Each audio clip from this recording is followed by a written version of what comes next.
নমস্কার বন্ধুরা, সুস্মিতার গল্পের আসরে আপনাদের স্বাগত। আশা করি আপনারা সকলেই ভালো আছেন। আমি আজকে পড়ে শোনাচ্ছি শ্রী বিভূতিভূষণ বন্দ্যোপাধ্যায়ের লেখা একটি ছোট গল্প, চমৎকার একটি গল্প, আমোদ। তো চলুন শুরু করি আজকের গল্প আমোদ। লেখক বিভূতিভূষণ বন্দ্যোপাধ্যায়। রামধন সকালে উঠে ঝিঙের ক্ষেত নেড়ুচ্ছিল। হঠাৎ তার কাছে তার ছেলে ফণি এসে বললে, বাবা, আজ বড় মজা হবে বাজারে, শুনেছ কিছু? কি রে? ভালো যাত্রা আসবে কলকাতা থেকে, বড় দল, যাবা নাকি দেখতে? যাব না বলিস কি রে, তুই আমি দুজনেই যাবানি। কলকাতার দলের গাওনা কতদিন শুনিনি বলতো। পান্তা ভাত খেয়ে নিয়ে চলো, সকাল সকাল বেরিয়ে পড়ি, নইলে জায়গা পাওয়া যাবে না। জানো তো কিরকম ভিড় হয়। মহা উৎসাহে রামধন ঝিঙের ক্ষেতের উত্তর আলের বেড়া বেঁধে বললে, আজ 10-12 দিন হলো বেড়াটা ভেঙেছে, বাবলা কাটা আর কুলকাটা দিয়ে বাঁধতে হবে। কিন্তু সম্প্রতি সে খুব অপমানিত হয়েছে হৃদয় বিশ্বাসের জমির বাবলা কাটা কাটতে গিয়ে। হৃদয় বিশ্বাসের জামাই মাখন ওকে বলেছিল, বলি এবার কিন্তু ফৌজদুরি হবে, মনে রেখো। মোরা বাবলা গাছ রেখেছি তোমার বেড়ায় কাটা দেবার জন্যই নয়, মনে রাখবা। সে বলেছিল, দুটো ডাল নেবানি তোমার গাছ থেকে, নইলে বেড়া দেবানি কি করে। মাখন রেগে বলেছিল, এ তো বড্ড আবদার দেখি তোমার, ঘাট ধরে বের করে দেবো জমি থেকে, বলে দিচ্ছি। তোমার বাবার জমি তো নয় এটা। বাবা তোলবার কি দরকার জামাইবাবু, না হয় চলেই যাচ্ছি। তাই যা। ভালো বলতে হয় সীতানাথ পোদের ভাই হরিকে। সে পাশের কলাবাগান থেকে নিম্ন সুরে ওকে ডেকে বললে, বলি বড়লোকের জমিতে কেন যাও দাদা? আলের মাথায় আমাদের বড় বাবলা গাছটা থেকে যত ইচ্ছে ডাল কেটে নিয়ে যাও। দেখ দেখি ভাই, কি অপমান করলে মোরে সকালে। বাদ দাও, সাতখাদা জমিতে ধান বুনে মাথা একেবারে শকে উঠে গিয়েছে ওদের। বড়লোকদের দৌড়ে যাবার দরকার কি তোমার দাদা? নিয়ে যাও ডাল যত ইচ্ছে। সেই ডাল দিয়ে আজ 10-15 দিন পরে বেড়া বাঁধল রামধন। সেও যাতে পোদ, নিতান্তই গরিব, একটা ধানের ছোট আউড়িও নেই বাড়িতে। এমন লোকের কি আর খাতির হয় গায়ের বড় লোকদের মধ্যে? কাছারির নায়েব ঘনশ্যাম সরকারকে অনেক খোসামত করে বাঁধাল জমা দিয়ে গত আশ্বিন মাসে মাছ ধরে সামান্য কিছু পেয়েছিল, তাই দিয়ে ধান কিনে চলছে এতদিন। এইবার ভরসা এই ঝিঙের ক্ষেত। ঝিঙের দাম আছে বাজারে এবার 16 টাকা মন। ফি হাটে 1 মন ঝিঙে বিক্রি হলে ওদের সংসার হেসে খেলে চলবে। এ জমিতে ঝিঙে ফলবেও ভালো। দুপুরের পর ভাত টাত খেয়ে রামধন আর তার ছেলে ফণি পাঁচঘড়ার বাজারে যাত্রা দেখতে যাবার জন্য তৈরি হলো। এখান থেকে 6-7 কোষ পথ। পথে বামুনদহর বিল পার হতে হবে, কোদালে নদী পার হতে হবে, রাস্তা নেই, শুধু মাঠের আলের উপর দিয়ে হাঁটতে হবে। মস্ত বড় শ্মশান পড়বে নকফুল রামনগরের।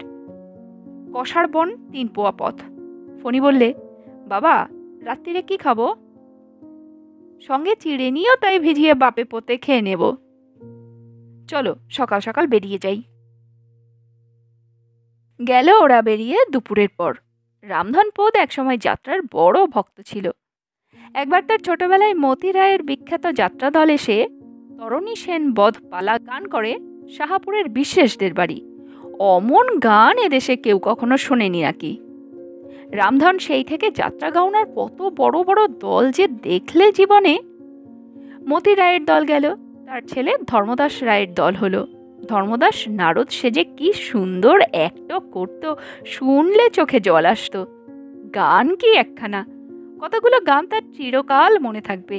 সাঁতরা কোম্পানির দলের পাঁচু গোপাল বাগদির কথা সে কখনো ভুলবে? অমন জুড়ির গান। অজামিলের বৈকুণ্ঠ লাভ পালায় মুমূর্ষ অজামিলের সামনে দাঁড়িয়ে চেয়ে দেখো ওই মহাপ্রস্থান গানখানা।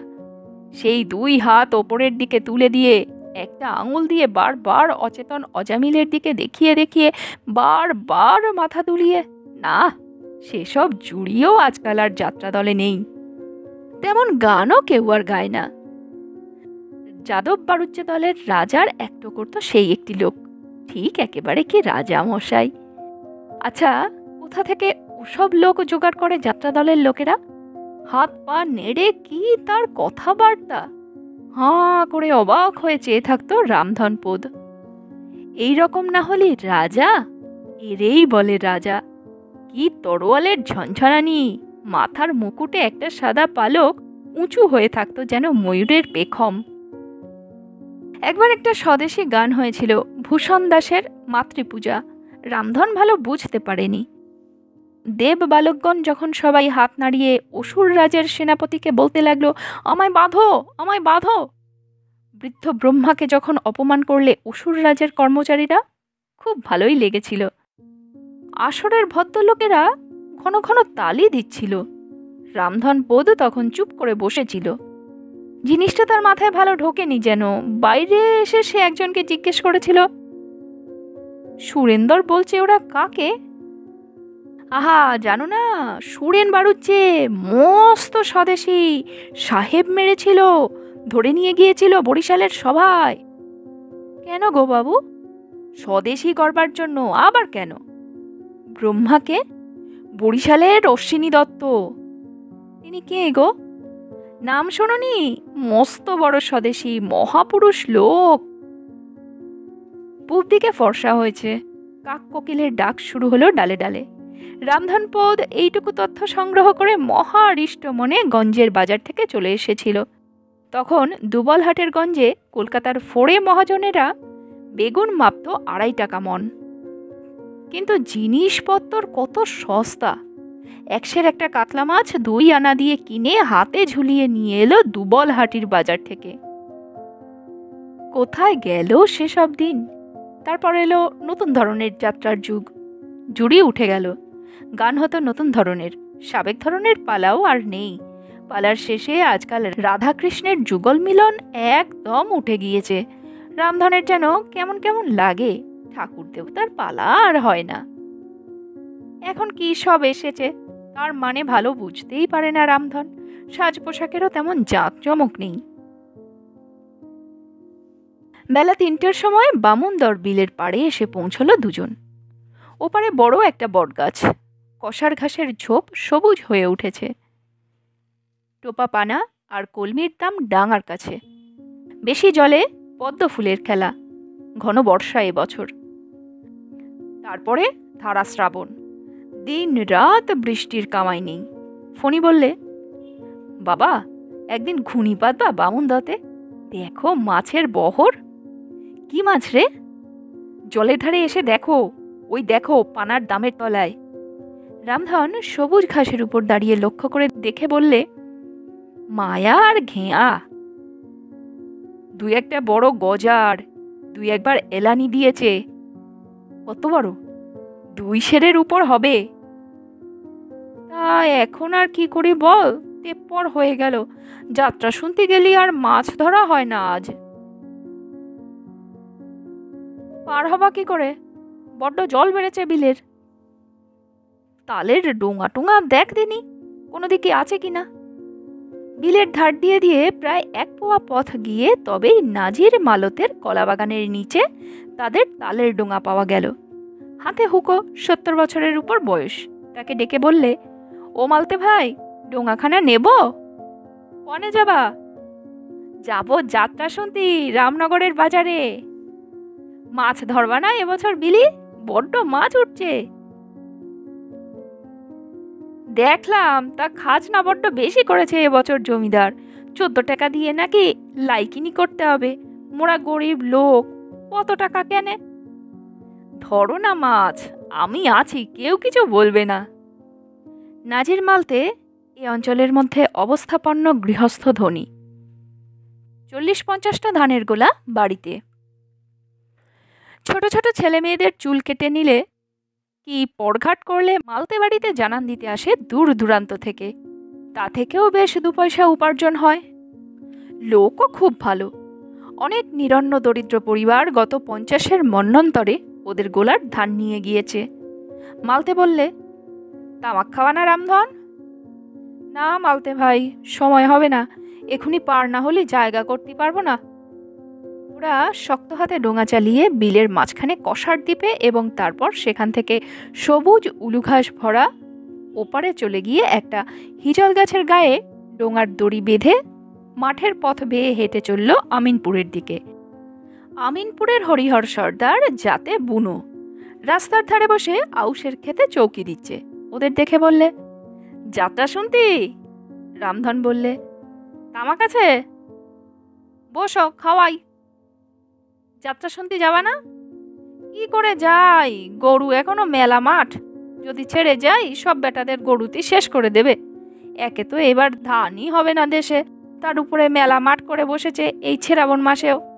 ভাবো দেখি। তামাক খেয়ে আবার ওরা রওনা হলো।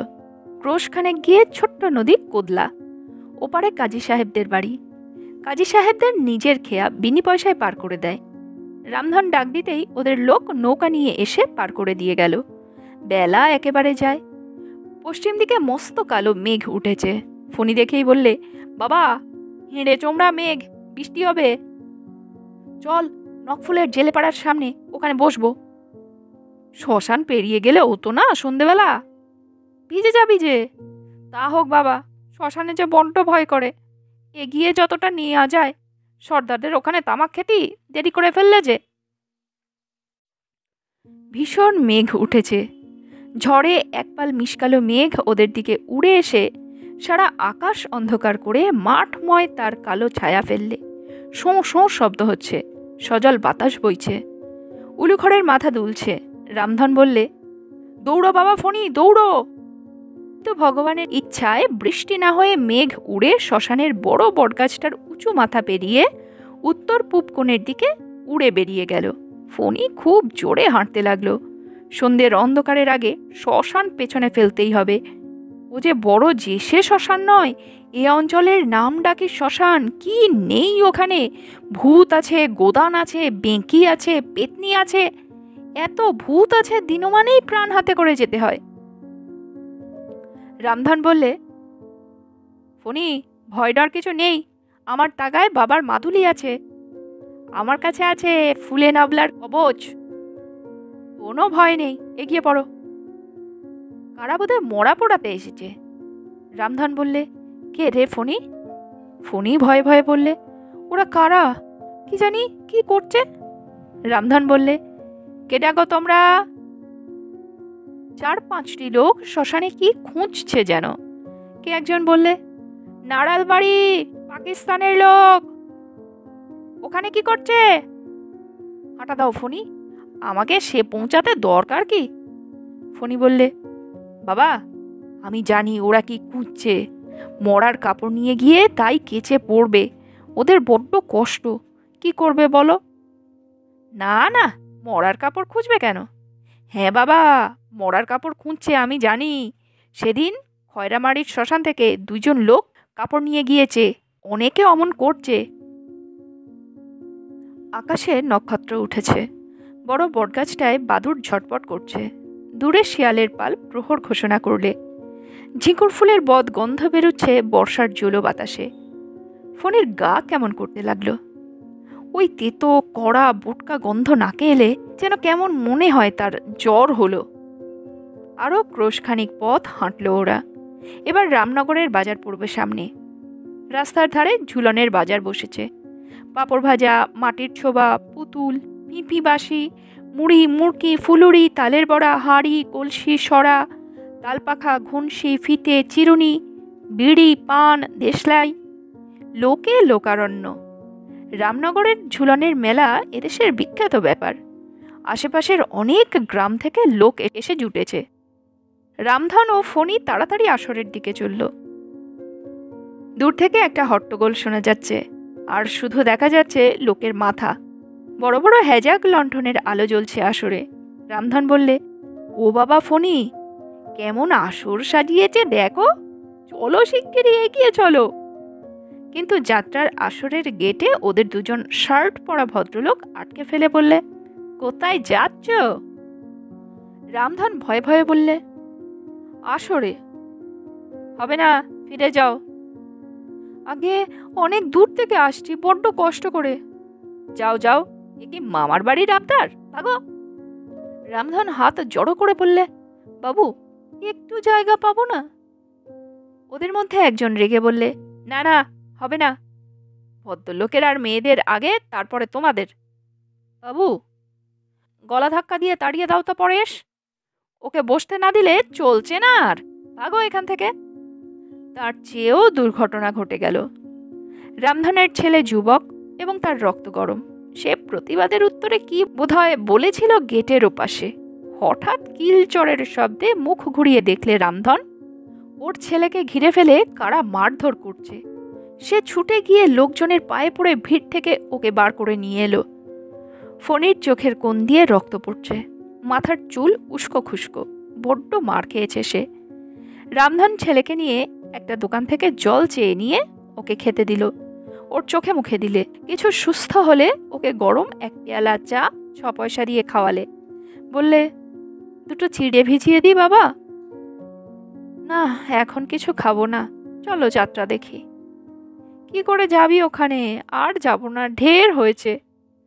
চলো, দূর থেকে দেখবানি। আসর থেকে বহু দূরে লোকের ভিড়ের মধ্যে দাঁড়িয়ে ওরা সতৃষ্ণ নয়নে আসরের দিকে চেয়ে চেয়ে দেখতে লাগলো। কলকাতা দলের যাত্রা। গান করছিল একটা ছোকরা হাত পা নেড়ে। সাহেব সেজে কে একজন দাঁড়িয়ে খুব চেঁচিয়ে কি বলছিল। রানী দাঁড়িয়েছিলেন সামনে, কিছু শোনা যাচ্ছিল না। মাঝে মাঝে সামনে এসে লোকের দল দাঁড়িয়ে যায়, আর কিছুই নজরে পড়ে না।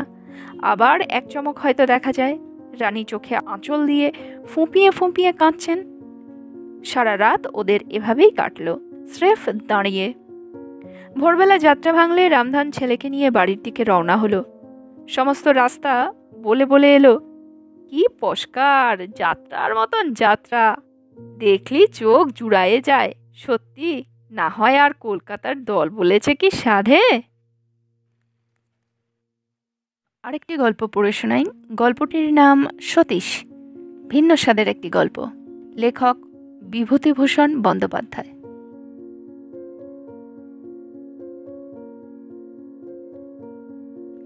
আজ বছর চারেক আগে সতীশ আমাদের স্কুলের ছাত্র ছিল।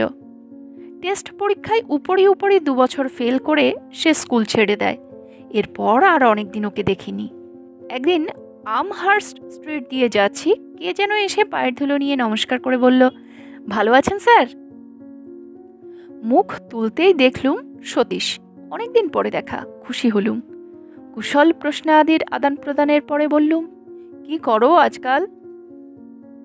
সতীশ বিনয়ে মুখখানা কাঁচুমাচু করে বললে, আগে আজকাল দমদম এরোড্রোমে পাইলটের কাজ শিখছি।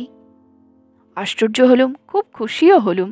একজন বাঙালি তরুণ যুবক টাইপিস্ট, কেরানিগিরি, টেলিগ্রাফ বা হোমিওপ্যাথি শিক্ষার গতানুগতিক পথ ছেড়ে দিয়ে এরোপ্লেন চালানো শিখছে, এর সত্যিই আনন্দের বিষয়। তার উপরে সে আবার আমাদেরই স্কুলের ছাত্র। মনে মনে ভাবলুম, ছেলেটার মধ্যে তো বেশ জিনিস আছে, যা ভাবতুম তা নয়। স্কুলে গিয়ে মাস্টারদের মধ্যে বললুম ব্যাপারটা। সেদিন টিফিনের সময় টিচারদের কমন রুমে সতীশের কথা ছাড়া আর কোনো কথারই আলোচনা নেই। কেউ বললে, দেখুন কিসের মধ্যে কি থাকে। সেই সতীশ এখন কিনা। অঙ্কের মাস্টার বিপিনবাবু বললেন, আমার হাতে 20-র বেশি নম্বর ওঠেনি টেস্টে, দুবারই। যদুবাবু বললেন, আর ইংরেজি ফার্স্ট পেপারেই কি সেকেন্ড পেপারেই কি 25-এর বেশি কখনো পেতে দেখিনি। আর কি দুষ্টুই ছিল, সরস্বতী পুজোর সময় ভাড়ার থেকে 1 টিন রসগোল্লা সরিয়ে। ইতিহাসের ছোকরা টিচার অরুণবাবু বললেন, তাই হয় মশাই, হিস্ট্রিতে যারা যারা বড় হয়েছে, নেপোলিয়ন বলুন, আলেকজান্ডার বলুন, লর্ড ক্লাইভ বলুন, ও গিয়ে ইয়ে বলুন, সব দেখুন গিয়ে বিবেচনা করে। সেকেন্ড পণ্ডিত বৃদ্ধ অঘোরবাবু বললেন, মাইনে কত হবে পাশ করতে পারলে? অরুণবাবু বাইরের খবর টিচারদের মধ্যে সকলের চেয়ে বেশি রাখতেন। তিনি বললেন, তা সেকেন্ড ক্লাস পাইলটের সার্টিফিকেট পেলে ধরুন গিয়ে 150 টাকা থেকে শুরু। লুফে নেবে মশাই 300, 400।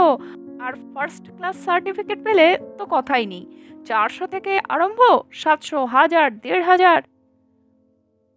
অঘোরবাবু আপন মনে ঘাড় দুলিয়ে বিড়বিড় করে বলতে লাগলেন, ওহ, কত বেত ভেঙেছি ওর পিঠে, যেমন ছিল গাধা তেমনি দুষ্টু সেই সতীশ কিনা। বোধহয় সঙ্গে সঙ্গে এ কথাও তার মনে হলো যে আজ 27 বছর ধরে তিনি এই স্কুলে নাম সই করার ডাক টিকিটের দাম বাদ দিয়ে 34 টাকা 15 আনা মাইনেতেই কাটিয়ে গেলেন। এরপরে আরেকদিন সতীশের সঙ্গে দেখা। মাসখানেক পরে রাস্তার ধারে একটা রোয়াকে বসেছিল, আমায় দেখে নেমে এলো। বললুম, সার্টিফিকেট পেতে আর কত দেরি? সতীশ পূর্বের মতো বিনয়ের সঙ্গে বললে, আগে এখানে তো হয়ে গেল, এইবার করাচি গিয়ে 6 মাস ট্রেনিংয়ে থাকতে হবে, তাহলেই আপনাদের আশীর্বাদে। বলেই সে খপ করে আমার পায়ের ধুলো নিলে। তারপর আমার সঙ্গে কিছু দূর গপ্প করতে করতে এলো। এরোপ্লেনের ব্যাপার নিয়েও 2-1 কথা বললে। আমি বললুম, আচ্ছা, পাইলটের কাজেও তো বিপদ আছে, কি বলো? স্যার, আর কিছু বিপদ না, এরোপ্লেন চালাতে চালাতে মাঝে মাঝে লাইটনিং পড়তে পারে, ওই এক ভয়। বলো কি, এরকম তোমার হয়েছে নাকি কখনো? হয়নি স্যার, কতবার মরতে মরতে বেঁচে গিয়েছি। আচ্ছা, একটা ঘটনা বলো দেখি, বড় ভালো লাগছে তোমার কথা শুনতে। আরেকদিন বলবো স্যার, মামা বসে আছেন দাড়ি কামাবেন বলে আমায় নাপিত ডাকতে পাঠিয়েছেন, বেলা হয়ে যাচ্ছে। মধ্যে মাস কয়েক আর ওর সঙ্গে দেখা হয়নি। তারপর হঠাৎ একদিন আমহার্স্ট স্ট্রিটের সেই গলির মোড়ে দেখা। সাগ্রহের সহিত বললুম, এই যে সতীশ, করাচি থেকে কবে এলে? সতীশ আমার পায়ের ধুলো নিয়ে আগে প্রণাম করলে, ভারী বিনয়ী ছোকরা। তারপর বললে, ছুটিতে আছি স্যার, এরোড্রোমের কাজ ছেড়ে দিলুম করাচিতে গিয়ে। দেখলুম ও আমাদের পোষায় না, সঙ্গে সঙ্গে বোম্বাইতে একটা ভালো চাকরিও পেয়ে গেলুম কিনা, এই রেলে। এই তো মঙ্গলবার এসেছি ছুটি নিয়ে, আবার সামনের হপ্তাতেই যাব। বললুম, তা বেশ, কত টাকা মাইনে হলো? আগে 80 টাকা। ও তোমার ভালোই হয়েছে। আর স্যার, উন্নতিও আছে খুব, 80 থেকে শিগগিরই 100 হবে, 200 পর্যন্ত গ্রেড। তবে খাটুনি বড়, সকালে উঠে যাই, ফিরি বেলা 12টা, ওদিকে 3টে থেকে রাত 8টা। তবে উপরই আছে। কিসের কাজ? আগে গুডসের, যত ফরেন পার্সেল। তারপর সে পার্সেলের কাজের নানা খুঁটিনাটি বর্ণনা করে গেল। ওদের বড় সাহেব খুব ভালোবাসে ওকে। বড় সাহেব একদিন ওকে ডেকে বাড়ির কথা জিজ্ঞেস করেছিল। বাঙালির নাকি সেখানে খুব খাতির, বাঙালি বেশি নেই কি না। এরপরে মাসখানেক ধরে সতীশের সঙ্গে প্রায়ই দেখা হয়। দেখা হলেই তাকে বোম্বাইয়ের কথা জিজ্ঞেস করি, সেখানে কেমন থাকার সুবিধে ইত্যাদি সম্বন্ধে অনেক কথাই হয়। তারপর পড়ল পুজোর ছুটি। ছুটির পরে এসে মাস 2 পরে আবার সতীশের সঙ্গে দেখা। বললুম, কি হে, আবার ছুটি নিলে নাকি? আগে হ্যাঁ স্যার, কাল সবে এসেছি, মার অসুখ কিনা, আবার যাব একটু ভালো দেখলেই। মাসখানেক রোজই সতীশকে দেখি, ওর মায়ের অসুখ নাকি এখনো সারেনি। আবার কিছুকাল দেখলুম না, তাহলে ও নিশ্চয়ই বোম্বাই চলে গিয়েছে। হঠাৎ শীতকালের দিকে একদিন দেখি সতীশ ময়লা একখানা ছিট কাপড় পরনে, পাঁচড়ায় পঙ্গু অবস্থায় গলির মোড়ের সেই চায়ের দোকানের সামনে উবু হয়ে বসে রোদ পোয়াচ্ছে। ওকে এই অবস্থায় দেখে বিস্মিত হলুম। পাঁচড়ার জন্য ছুটি নিয়ে বোম্বে থেকে চলে এসেছে নাকি? ও আমায় দেখে যেন থতমত খেয়ে গেল। আমি কোনো কথা বলবার আগেই চায়ের দোকান ও গলির মোড়ের সান্নিধ্য থেকে আমার সঙ্গে খানিকটা দূর পর্যন্ত এলো। বললে, হাওড়ায় ট্রান্সফার হয়েছি স্যার, ওই গত মাস থেকে। বোম্বাই বড্ড দূর, মা অত দূরে থাকতে, তাই এখানে। আগে স্যার, হ্যাঁ স্যার। তারপর সে বোম্বাইয়ের নানা নিন্দাবাদ আরম্ভ করলে। সে দেশের লোকেদের সঙ্গে বাঙালিদের পোষায় না, জিনিসপত্র আকড়া, থাকার অসুবিধে। বললুম, থাকতে কোথায়? আগে রেলওয়ে কোয়ার্টারে। এলোমেলো গল্প করতে করতে হঠাৎ কথায় কথায় প্রশ্ন করলুম, সমুদ্র তোমাদের বাসা থেকে কত দূরে? ও বললে, সমুদ্র? সে তো অনেক দূর, বোম্বাইয়ের কাছে তো সমুদ্র নেই, ওখান থেকে 15-20 মাইল রাস্তা, মোটর বাস করে যেতে হয়। আমি অবাক হয়ে ওর মুখের দিকে চাইলুম। বলে কি, বোম্বাই শহর থেকে সমুদ্র 20 মাইল মোটর বাসে যেতে হয়? ভাবলুম, হতেও পারে, ও কাজে ব্যস্ত থাকতো, কখনো সমুদ্রে যাওয়ার সুবিধা হয়নি হয়তো, কিন্তু কারোর কাছে কি শোনেও নি নাকি। বললুম, তুমি কি সমুদ্রে যাওনি? কেন যাব না স্যার, ছুটির দিন হলেই রেল কোম্পানির মোটর বাসে কতবার সমুদ্রের ধারে বেড়াতে গিয়েছি, 2 ঘন্টা লাগে শহর থেকে মোটরে। আমি কোনো দিক থেকেই কোনো হদিশ না পেয়ে চুপ করে রইলুম। আমার মনে অনেক রকম সন্দেহ দেখা দিল। পাঁচরা অবস্থাতেই দিন কতক দেখলুম ওকে। তারপর পাঁচরা সেরে টেরে গেলে সুস্থ অবস্থাতেও বেলা 10:30টার পরে ফুটপাতে রোদ পোয়াতে দেখলুম কয়েকদিন। একদিন আমায় বললে, স্যার, মার বড় অসুখ কিনা, তাই অফিসে যাইনে। সেদিন আমাদের ডিপার্টমেন্টের বড় সাহেব মাকে দেখতে এসেছিলেন যে, আমায় বললেন, মুখুজ্জে, তুমি মায়ের অসুখ না সারা পর্যন্ত ছুটি নাও, কোনো ভয় নেই, আমি ছুটি দিচ্ছি। বড় ভালোবাসেন আমাকে। মাঘ মাসের প্রথম থেকেই ওকে আর দেখলুম না প্রায় দিন 20। একদিন সেই চায়ের দোকানে গিয়ে জিজ্ঞেস করলুম, সতীশ কি আবার বোম্বাই চলে গেল নাকি? ওরা বললে, কোন সতীশ? এ গলির মধ্যে থাকে, রোগাপনা ফর্সা মতো? সে বোম্বাই যাবে কেন, বুঝতে পারলাম না। বললুম, না, সে বোম্বাইয়ে চাকরি করতো কিনা, হাওড়ায় আসে বদলি হয়ে, তাই বলছি। চায়ের দোকানি অবাক হয়ে বললে, সতীশ বোম্বাইয়ে চাকরি করতো? করতো না হাওড়ায় আসার আগে? হাওড়ায় বাসে কি করতো কবে মশাই? কি সব বলছেন আপনি? আপনার কাছে টাকা কড়ি নেয়নি তো? সতীশ তো এখানে মামা বাড়িতে থাকতো, লেখাপড়া ছেড়ে দিয়ে বাড়ি বসে খেত। চাকরি বাকরি করতো না বলে ওর মামা তিনকড়িবাবু প্রায়ই ওকে বকতেন। অতি কুড়ে আর বাজে বকুনির জাহাজ। এই চায়ের দোকানে দিন রাত বসে থাকবে আর বকবক করবে। আমি বলতাম, সতীশবাবু, আমার খদ্দের আসবে, তুমি অত বকনি, এখন বাড়ি যাও। সে আবার বোম্বাইয়ে চাকরি করবে। আচ্ছা, সে করাচিতে গিয়েছিল না এরোপ্লেনের কাজ শিখতে? তার মাথা কোথাও নড়েনি মশাই, এই 3 বছরের মধ্যে কোথাও যেতে দেখিনি। তবে দিন কতক আমার দোকানে চা তৈরির কাজ করত, মাসে জলপানি 5 টাকা করে দিতাম। এখন সে কোথায়? মামা ঝগড়াঝাটি করে সেদিন বাড়ি থেকে ওকে তাড়িয়ে দিয়েছে। মা তো নেই, অমন ভাগ্নেকে জায়গা দিয়েছিল মামারা, এই ঢের। আজ 8-10 বছর ওর মা মারা গিয়েছে। এই 8-10 বছর মামারা ওকে বসিয়ে খাওয়াচ্ছিল তো। এখন বড় হয়েছে, আর বসে খেলে কি তারা শোনে? আপনিই বলুন না মশাই। আমি আর সেখানে দাঁড়ালুম না।